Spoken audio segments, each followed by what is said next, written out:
नवरात्रि के 5वें दिन माँ स्कंद माता की पूजा की जाती है। स्कंद माता नाम दो शब्दों से मिलकर बनता है, स्कंद और माता। स्कंद भगवान कार्तिकेय का दूसरा नाम है।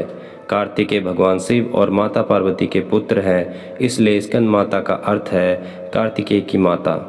माता की 4 भुजाएं हैं। वह एक हाथ में कार्तिकेय को पकड़े हुए है, दूसरे और तीसरे हाथ में कमल रखती है और चौथे हाथों से भक्तों को आशीर्वाद देती है। उनका वाहन शेर है और वह कमल पर विराजमान है।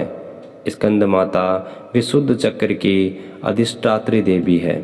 विशुद्ध चक्र हमारे गले के उभरे हुए भाग को ठीक नीचे स्थित होता है।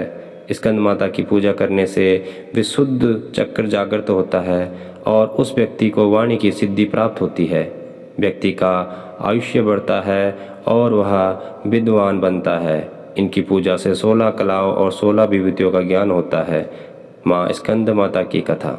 सती जब अग्नि में जलकर भस्म हो गई, उसके बाद शंकर भगवान सांसारिक मामलों से दूर हो गए और कठिन तपस्या में लग गए।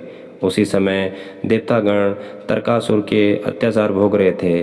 तारकासुर को वरदान था कि केवल भगवान शिव की संतान उसका वध कर सकती है, बिना सती के संतान नहीं हो सकती थी।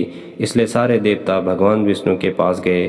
तब विष्णु जी ने उनको कहा कि यह सब की वजह आप लोग ही हो। अगर आप सब राजा दक्ष के वहाँ बिना शिव जी के नहीं गए होते तो सती को अपना शरीर नहीं छोड़ना पड़ता। उसके बाद भगवान विष्णु देवताओं को माता पार्वती के बारे में बताते हैं, जो सती माता की अवतार है। तब नारद मुनि माता पार्वती के पास जाकर उन्हें तपस्या करके भगवान शिव को प्राप्त करने को कहते हैं। माँ पार्वती की हजारों वर्षों की तपस्या के बाद भगवान शिव उनसे विवाह करते हैं। उन दोनों की ऊर्जा से एक ज्वलंत बीज पैदा होता है। उस बीज से 6 मुख वाला कार्तिकेय जन्म लेता है और फिर कार्तिकेय तारकासुर का एक भयंकर युद्ध में वध कर देता है।